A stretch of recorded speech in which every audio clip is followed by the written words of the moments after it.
Welcome to World War II Chronicles, a weekly tribute to America's fighting men and women in commemoration of the Second World War.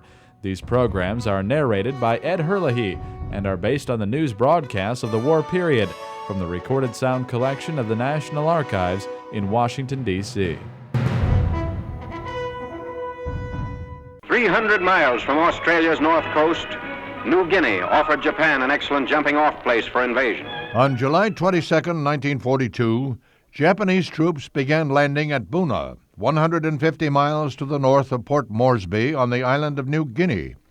Since their defeat at the Battle of the Coral Sea, the Japanese had decided that capturing Port Moresby for an imminent assault on Australia could be accomplished over ground. As they began their initial push into the jungle, it looked like they were right. The fighting in New Guinea is still critical, with the Japs reported bringing up heavy reinforcements to continue the push toward the Allied base.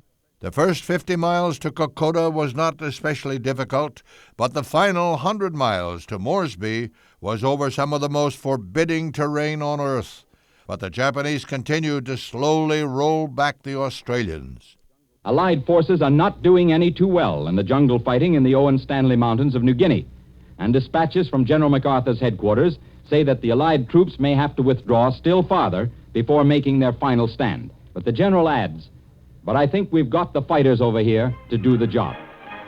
8 days ago, I was with our advanced troops in the jungle, facing the Japs at Kokoda. It's an uncanny sort of warfare.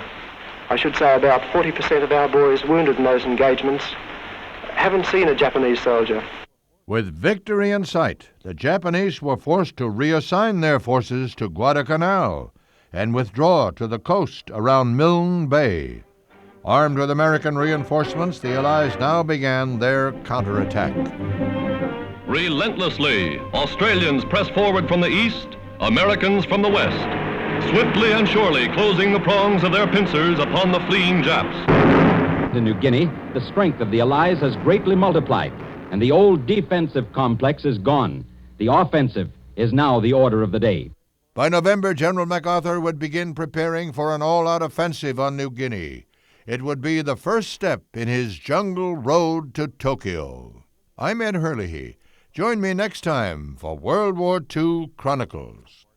World War II Chronicles was produced by the American Veterans Center and Radio America in cooperation with the National Archives.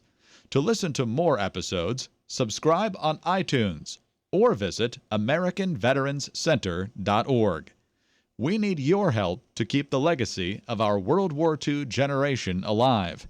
Visit AmericanVeteransCenter.org to make a donation to support World War II Chronicles and the ongoing work of the American Veterans Center.